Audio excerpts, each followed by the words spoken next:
Þetta er 2-1 sigur hérna gegn FH, bara í erfiðum leik, bara fyrstu viðbrögð.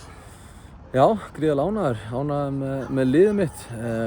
Við náttúrulega erum að snerta gras í fyrsta skipti í mjög langa tíma og maður alltaf svona smá óviss hvernig það gengur. Mér fannst bæði lið ráða ágætlega við að spila og þú veist, ég var bara svo ánægður með í rauninni bæði fyrri hálfleikinn og seinni hálfleikinn og við lendum undir á bara einhvern veginn annar bolti eftir horn og fór í einhverju lentu saman og þú veist, bara FH gerir það vel og þá fekk ég bara gríðarlega gott svar. Mér fannst við vera klókir bæði í fyrri hálfleik og seinni hálfleik og það komist alveg inn í gegn hérna í lok fyrri hálfleiks og verið rautt spjald sem að breyti leikmyndinni, þeirra löfminn í hálfleikinn og oft er að þannig að lið lenda undir að þá liggur þétt og þú veist, það er erfitt að opna lið og lið sem með stöðuna 1-0, það er jákvæð orka og svona, þannig að við þurftum að vera klókir og mér fannst við vera í seinni hálfleik og eftir jöfnum þá fannst svona meiri líkur að við myndum ná að vinna leikinn og það var ekkert gefið og ég er virkilega ánægður með að menn einhvern veginn voru þolinmóðir og tempó á boltanum og við gáum okkur mikla möguleika að vinna leikinn og það tókst og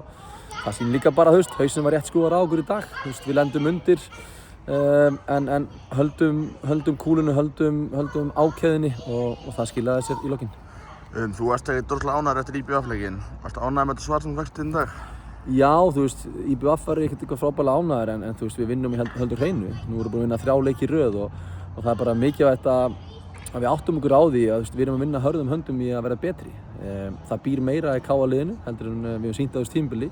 Stigasöfnunin er fín en ég veit að það býr meira í okkur og við vinnum hörðum höndum í hverja einustu viku að ná því fram og ég fekk jákvæð svör í dag og líka andlega að þú veist, þú ert búin að eiga lélega frammistöðu hérna í vikunni á móti hérna Ægi, þú dettur út, þú lendir undir á útivelli, þannig að virkilega ánægður með strákana hvernig við heldum áfram og við vitum það, ef allir leggja sig fram þá getum við verið heldur flottir.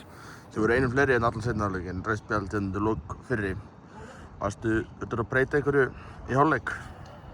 Já, eins og ég, leikmyndin alltaf breyti þessu, löfminn í hálfleik það var bara nýkomið rautt spjald og við þurftum svona að finna hvar væru opnanir og mér ræddi það hálfleik og mér fannst við komast í margar góða stöður. Mér stundu svona kannski við ættum að láta bolta vinna eins hraðar, sleppa einni stöð, ekki alltaf spila stuttarsetningu næsta mann og svo vissum við að við þurftum að bolta inn í teig. Við töluðum að fjölga mönnum inn í teig og keyra á að vinna leikinn þó við erum búin að jafna hann og sem betur verið þá tókst það í lokin. Herru, takk hérna, gangi vel.